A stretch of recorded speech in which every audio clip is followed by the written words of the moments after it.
Okay, welcome to this demo of NuclearSafetySim, a training and development tool for nuclear safety professionals. NuclearSafetySim is a new approach intended to facilitate and increase awareness and self-assessment of decision-making in the complex nuclear operating environment. At PowerShift LLC, we have focused on plant and organizational performance, including the use of simulations for over 20 years. We also publish a blog called Safety Matters, focusing on safety management, systems insights, and decision dynamics. Okay, we'll get started with this demo. This is the home screen for the simulator, and it provides a brief discussion of its purpose and links to related websites. As will be the case throughout, tabs are provided to navigate through the sim screens. To begin, we'll click on the Background tab. The background screen provides an introduction to the sim and an overview of the basic dynamics. Further detail of the modeling can be found by clicking on the Explore Model tab. We'll go ahead and click on the Simulate tab, taking us to the main user interface. So this screen has a lot going on, but it's the single focal point for play and interaction during the simulation.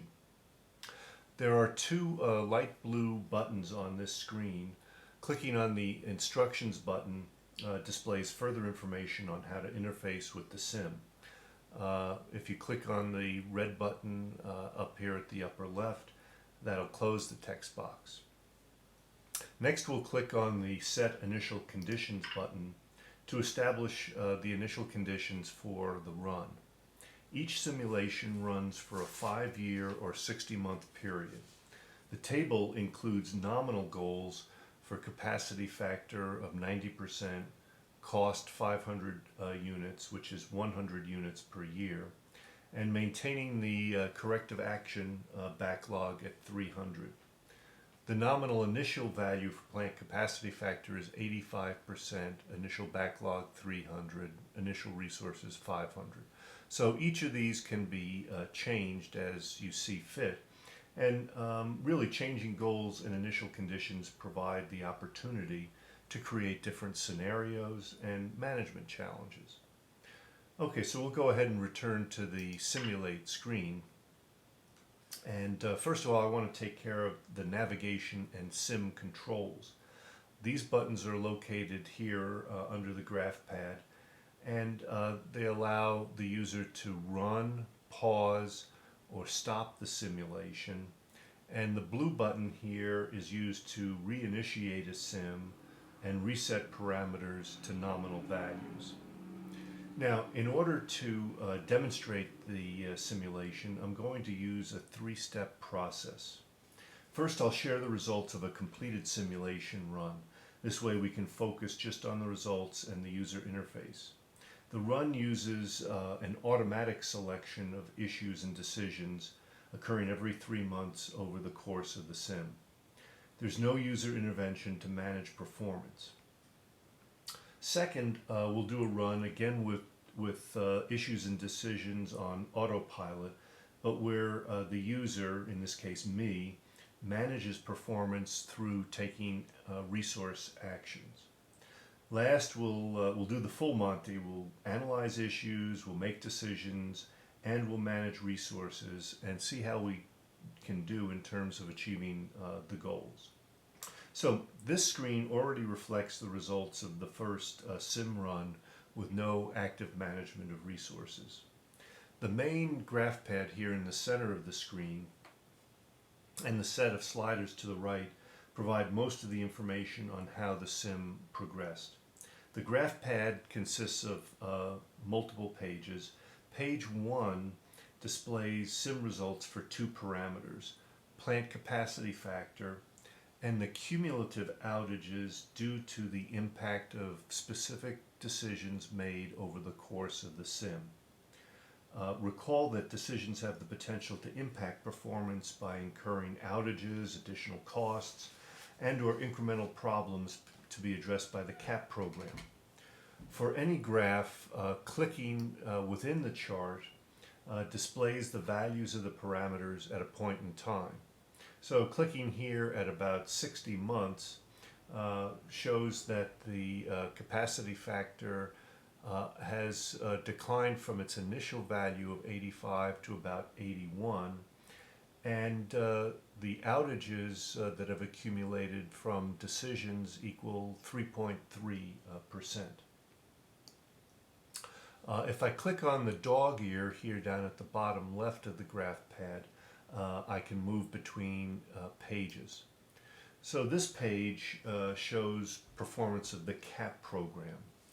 5 parameters are displayed: total backlog and backlog goal, target resolution rate and actual resolution rate. By the way, the target resolution rate is set in the sim to resolve 100 problems per month.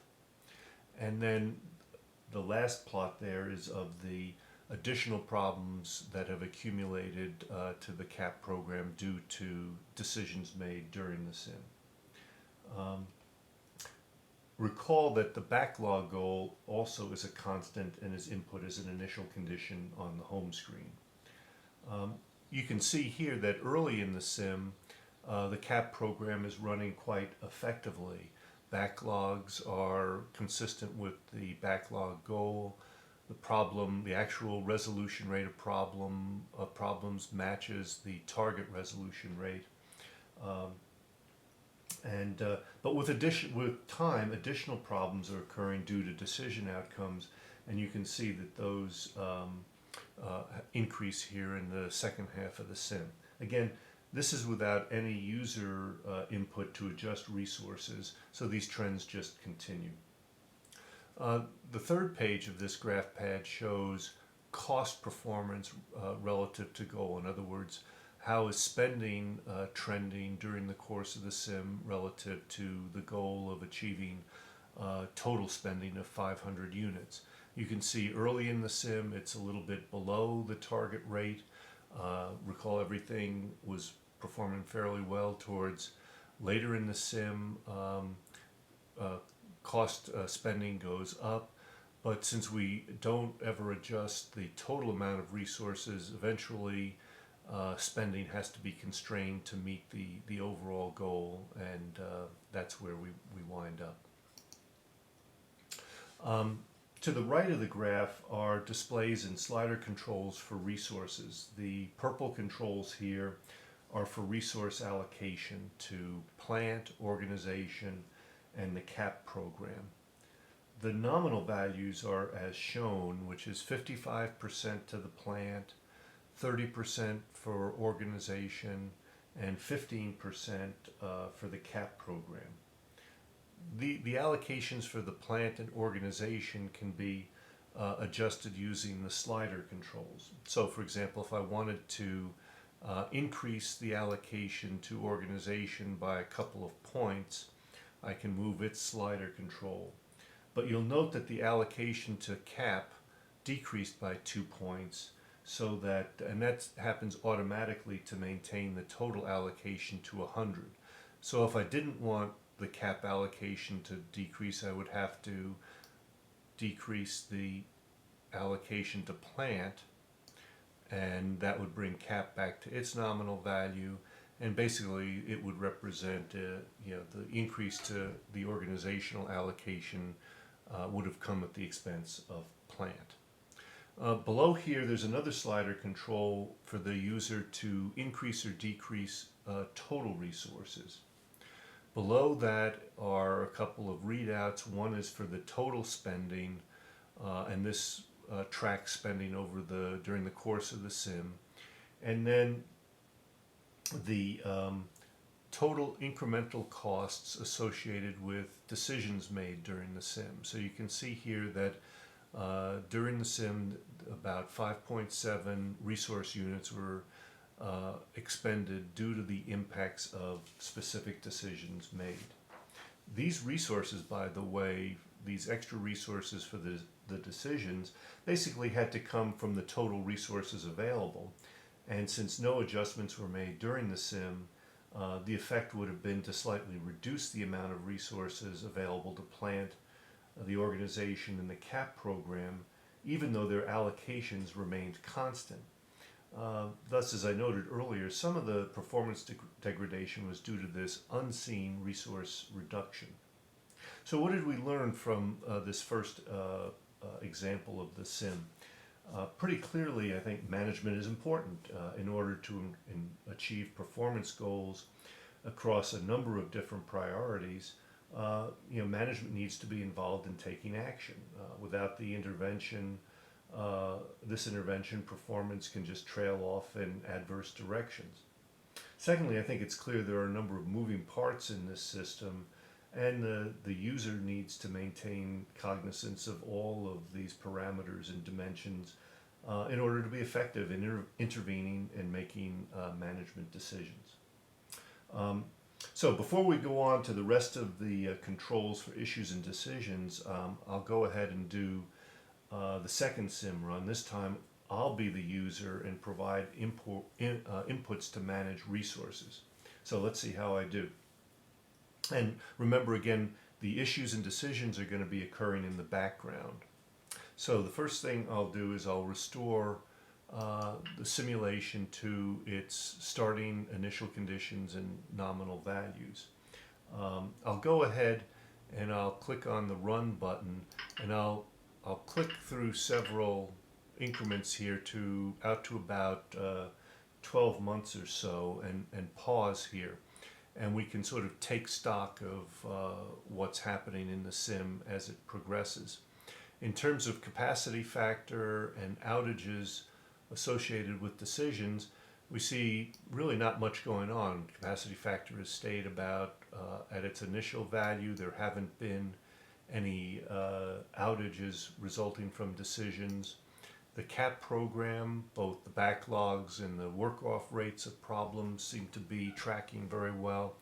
We are seeing at this point some incremental problems being introduced due to our decision making, but they're currently within the capacity of the program to manage some additional problems.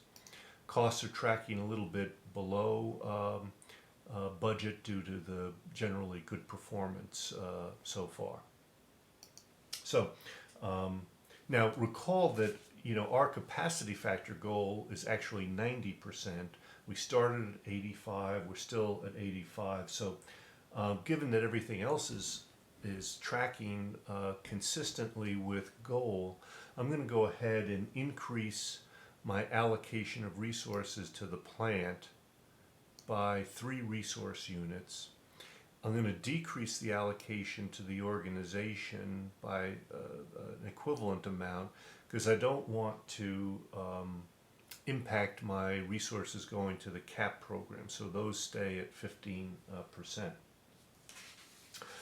Okay, so I'm going to go ahead and advance the SIM some additional increments, maybe out to, maybe about, I think we're out here about 2.5 years, kind of the midpoint of the SIM. And you can see at this point, capacity factor has bumped up here. It's at 87, reflecting the increased allocation of resources. And that's despite the fact that we've seen an outage occur due to one of our decisions. That outage cost 1.4% of capacity factor. So the current capacity factor is net of that outage. Now, on the CAP program, we're starting to see some divergence here. We're seeing that our backlog is increasing above the 300 target level, and that's occurring because the work-off rate of problems is basically staying at about a value of 100, which is what our funding, what our resources will support, whereas the needed backlog work-off rate really is up here around 200. So part of that is occurring because more problems are being introduced from other decisions that are being made. Part of it due to the fact that the resources allocated to the CAP program are just not sufficient. So I think at this point what I'm going to do is I'm actually going to add some resources to our total I'm going to add maybe 8 resource units.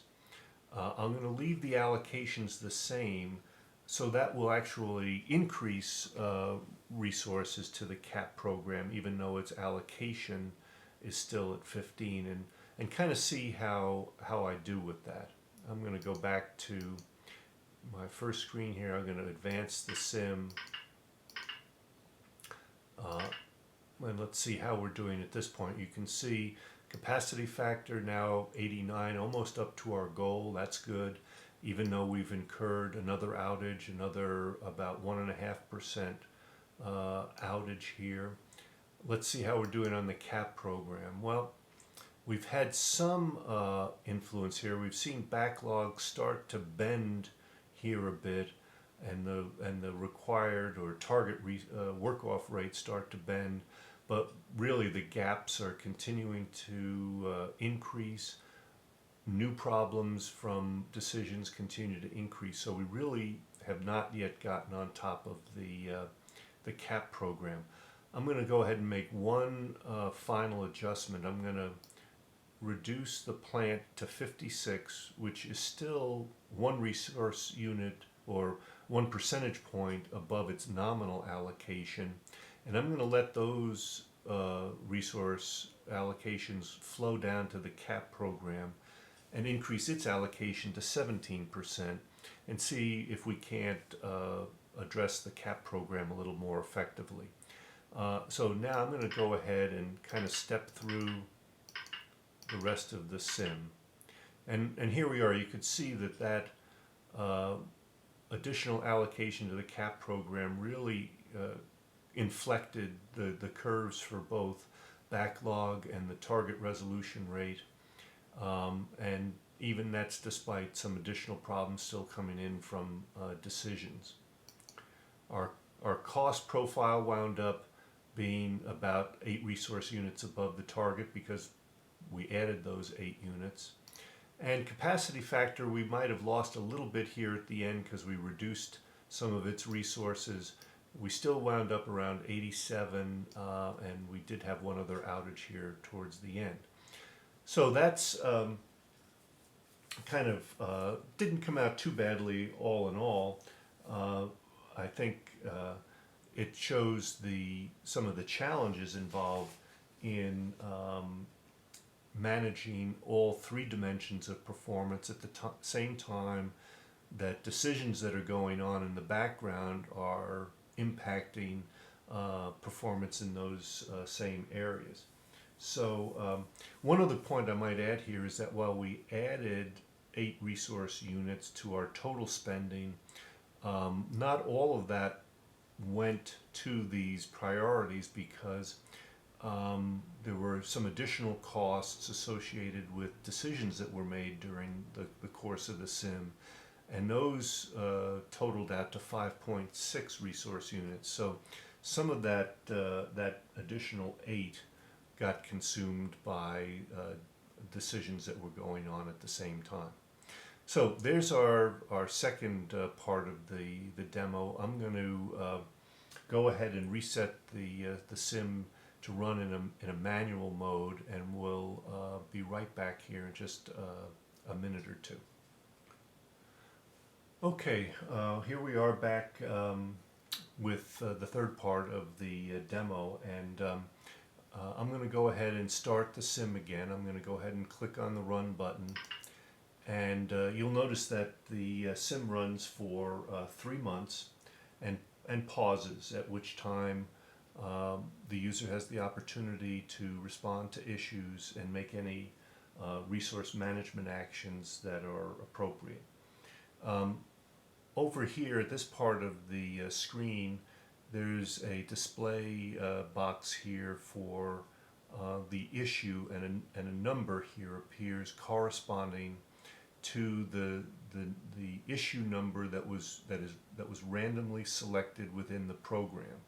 So for this demo version, we have loaded in 5 example issues, and the program will randomly select from those 5 issues at each 3-month increment.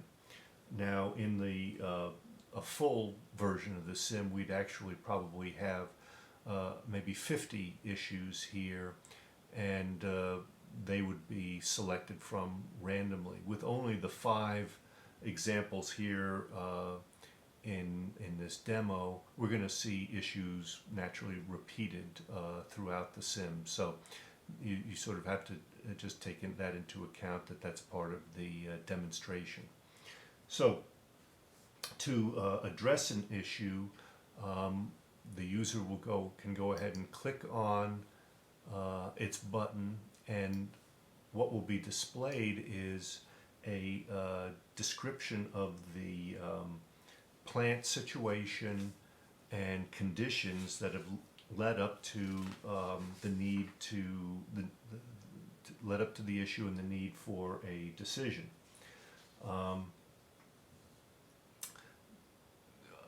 Typically, there are up to 4 decision options associated with each issue, and each decision option includes specified impacts in terms of outages, costs, and incremental problems for the CAP program. You might note, as shown here, some of these impacts are on a probabilistic basis or occur with time delays. So not all impacts are certain or occur immediately, just as in the real world. The other thing I would note is that the decision options are intended to all be, I guess, quote, acceptable options.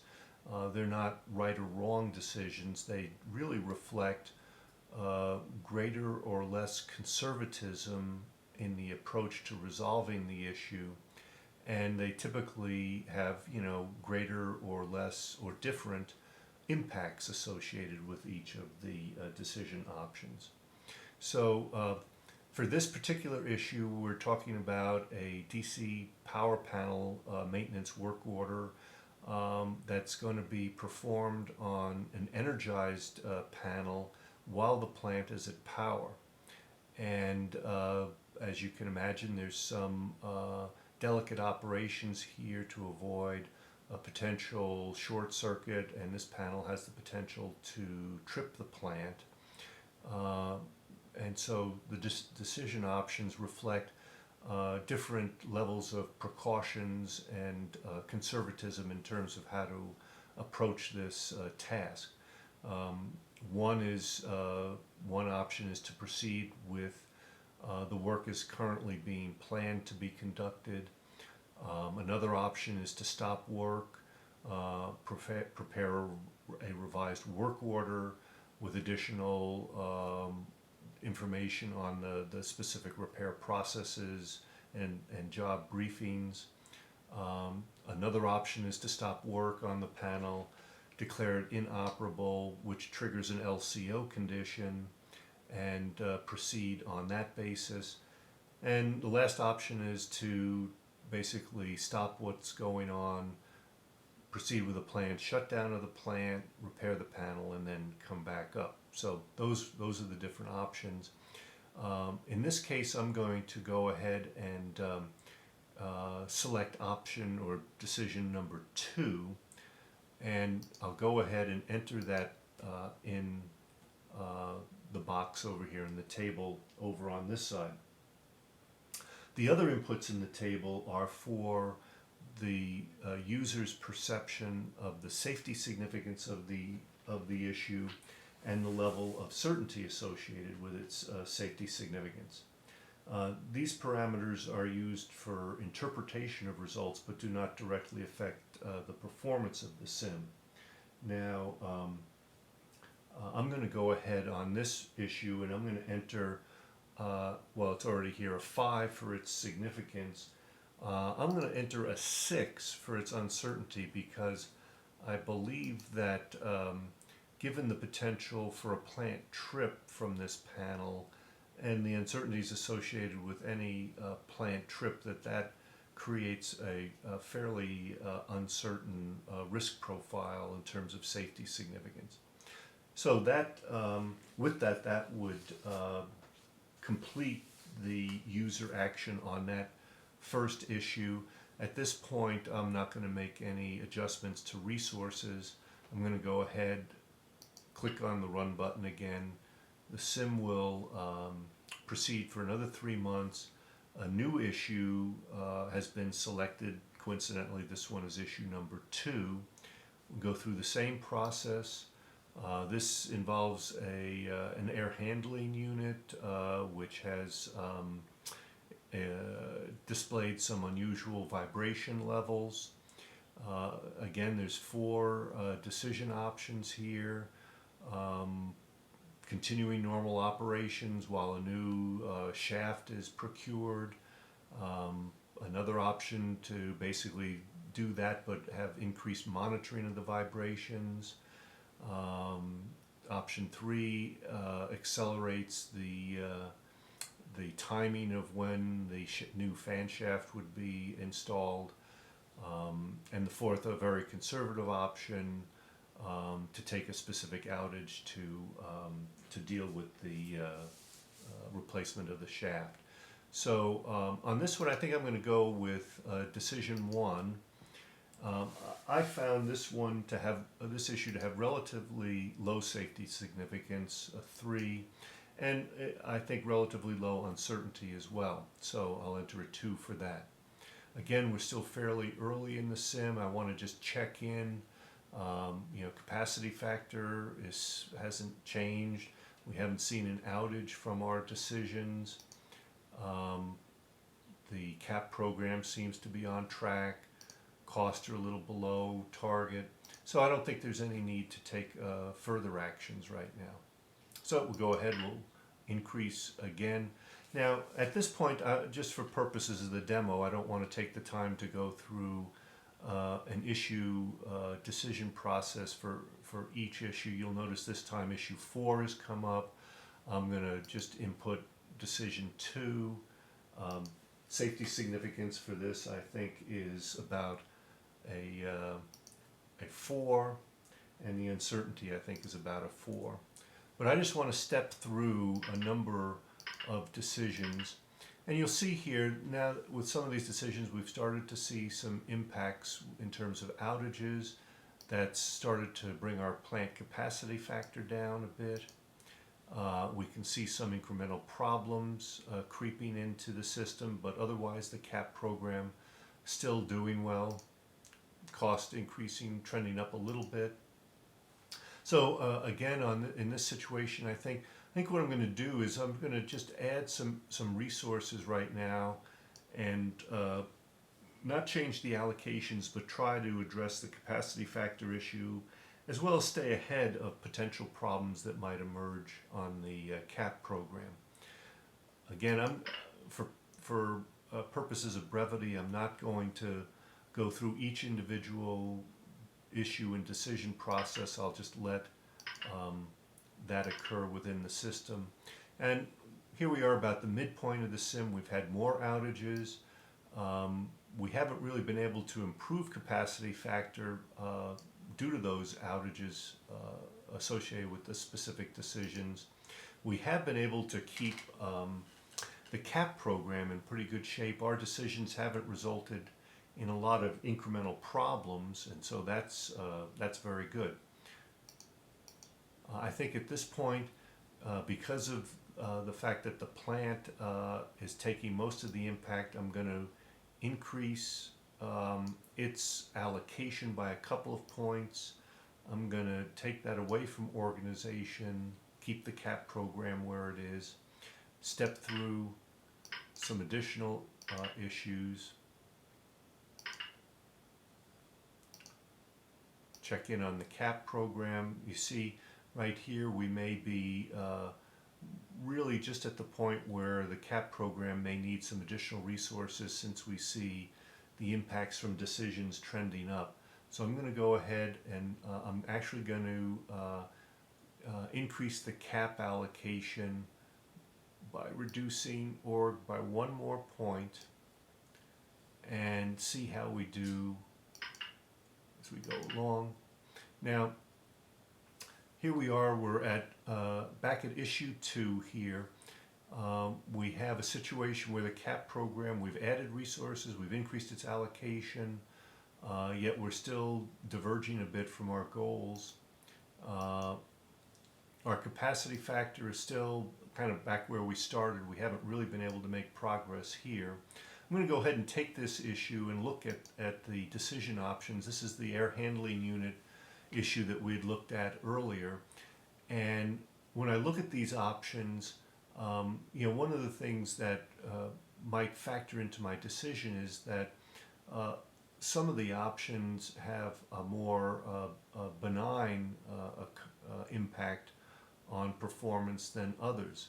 If I want to take a very conservative decision, I would take an outage here, which would further exacerbate the situation with plant capacity factor, and also has a fairly high cost. Whereas if I kind of continue with normal operations, wait and procure the shaft, and wait for an appropriate outage, the next refuel outage actually 15 months out, I wind up with kind of a minimal impact decision. So I think I'm going to go ahead and make that my decision option here, decision 1. Again, this was, I thought was about a 3 in terms of safety significance and a 2 in terms of uncertainty. So here I've sort of looked at the context of my performance, and I've looked at my other priorities, and I guess I've let that influence me a little bit in terms of the decision that I've selected. At this point, I'm going to go ahead and step through the remaining part of the sim and just run it to completion. So we'll see where we wound up. We had a little bit of improvement with capacity factor. We didn't quite meet our goals on backlog, but we didn't fare too badly. And total resources, we did spend an additional 5 units, so we came out a little bit ahead. As it turns out, much of that additional 5 units was consumed with the extra costs associated with some of our decisions. So that the impact of the additional resources really got diverted from, say, improving plant performance. So one of the observations you might be making is, this is a little complicated, but it is, but sort of the decisions that nuclear managers have to make on a daily basis. And so we wanted to try to replicate that complexity. In fact, it may be even a little bit more complicated, because in addition to what the user is actually seeing in terms of impacts of decisions and resource adjustments, there's also some hidden dynamics within the sim that aren't really visible to the user. For example, to the extent that a player is not meeting the goal for the CAP program, the backlog goal, which is a key safety parameter, the organizational component of performance in the sim perceives this as a reduced safety commitment, and that leads to more problems going unreported within the system, and more problems being resolved with, say, weaker corrective actions and a greater likelihood of recurrence. Now, the unreported problems don't actually appear in the backlog numbers, but they still feed back into the CAP program and create a bigger challenge than may be apparent from what is visible to the user. Okay, at this point I want to look at the last of the screens on the sim by clicking on the Analysis tab. And this provides a summary of the results and some analysis of the results. On the top left here of the screen, we have a summary of performance against goals in our 3 areas: capacity factor, cost, and backlog. These are the goals that were input at the beginning of the sim: the 90% capacity factor, 500 cost, 300 backlog. And these are the actual results we achieved during, that I achieved during this playing of the sim. I was able to increase capacity factor slightly. I did expend a little bit more than the target for resources. I was less successful with the backlog. I exceeded the 300 goal. I wound up at 427. Down here in the reddish colored box is sort of an overall score for the simulation, which is just an amalgam of these three, the performance of in these three goal areas. And the negative number here indicates that we did not meet our performance goals, and while we didn't do too badly, the net performance was below what we had set as our goals. Continuing down here, we've got some additional decision-related displays.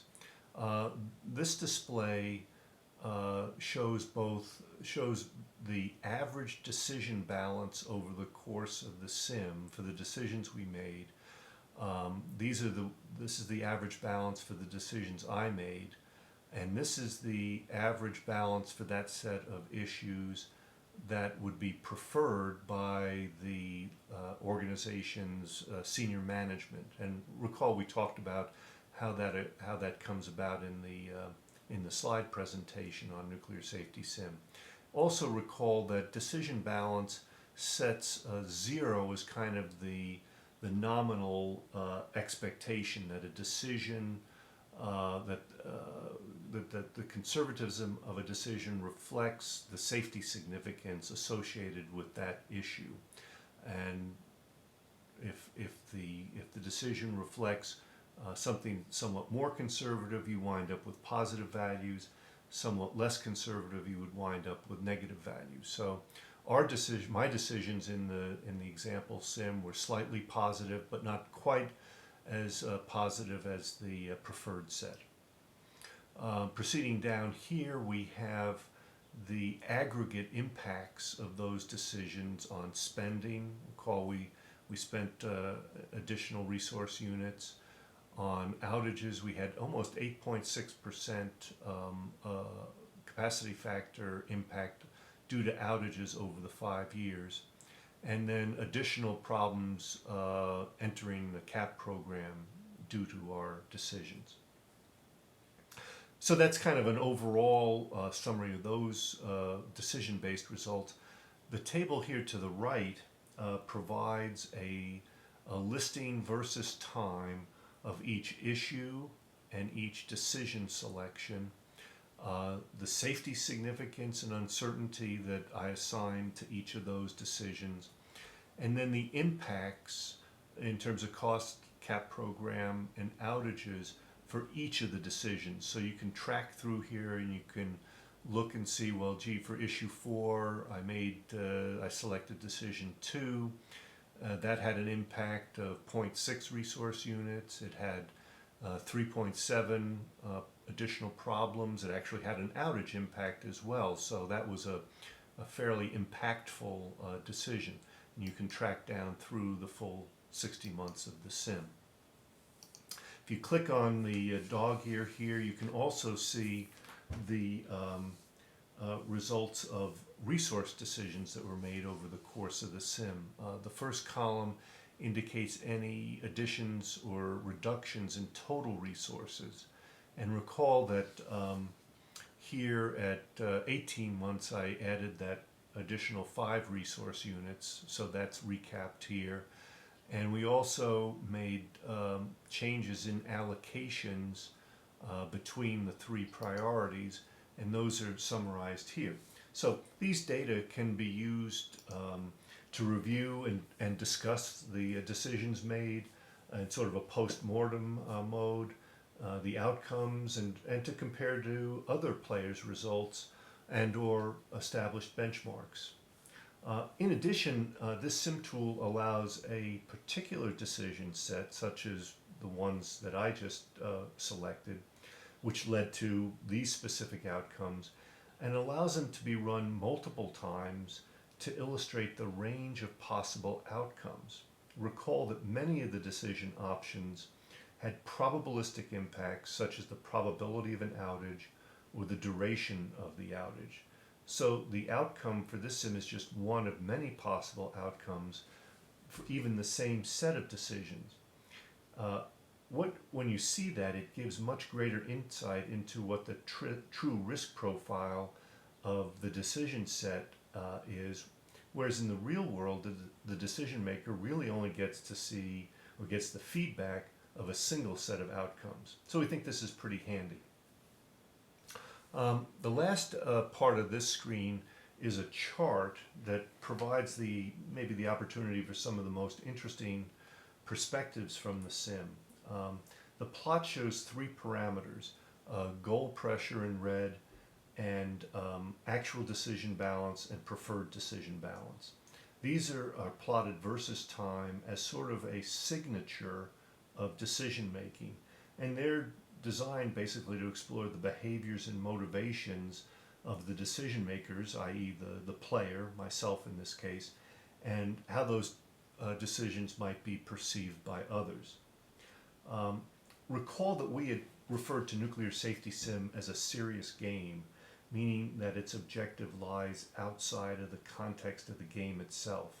In other words, playing the sim is really a way to capture data and analyze how the user interacts with the game conditions. This includes the explicit decisions in response to issues, decisions or non-decisions with regard to resources, situational contexts, the timing, and several other parameters. In other words, both the what and the whys of decisions. A simple example would be, again referring to the chart, does a user's decisions respond to changes in goal pressure? Well, if we take a closer look here, we could look at the red plot here, which is goal pressure. And I guess we could observe that here during the first maybe 2 years of the sim, goal pressure is fairly low. Recall that at that point, we were pretty much on track with the CAP program. Capacity factor was still a little below goal, but was not too bad. And cost was on track. Then out here we increased our resources, so our cost performance started to deviate from goal, and you can see a little bump up here in the goal pressure. Later on in the sim, when the CAP program performance started to trend negatively, you can see goal pressure go further up as the spread of performance to goal increased. Now one can look at my decisions during the sim, that's the blue trace here, look at the balance of those decisions, and initially goal pressure is low, my decisions are tracking at 0. Recall 0 was kind of the nominal expectations from a strong safety culture that decisions reflect their safety significance. In fact here my decisions trend up above 0, meaning they're actually somewhat more conservative than perhaps necessary. I get into a little bit of variation here. One of my decisions has, or several of the decisions actually went less conservative during this point, maybe in response to the fact that I had increased resources and was starting to divert from my goals. But then I trended back up into more conservative decisions. But then here at the end of the sim, my decisions sort of fluctuate and really tend to be more on the less conservative side. So, one might look at that and say, maybe I was reacting to that goal pressure. Another way of looking at my decisions is relative to the benchmark set by senior management for the same issues, the decisions for the same issues I was dealing with. And here you can see during, the initial part of the sim, I'm really tracking the benchmark pretty closely. I've got kind of a big divergence here, being less conservative, but then I'm a little bit more conservative. Again here, later in the sim, I'm definitely diverging a bit from what the benchmark is. So this, I don't think you can make a definitive judgment just from this one example, but you can see some of the insights, some of the food for discussion that this kind of information can provide to the people being trained on the sim, seeing how their performance compared to these benchmarks or to other people using the sim as well. So that's, I guess at this point we'll leave further discussion of this aspect of the sim to those interested in pursuing the concept further.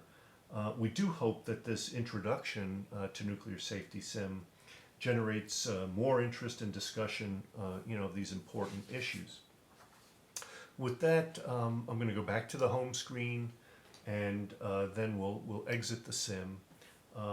Again, we really would look forward to questions, comments, need for additional information, any feedback that you might have. You know how to reach us via the email link here. And so with that, thanks for your attention, and we look forward to hearing back from you.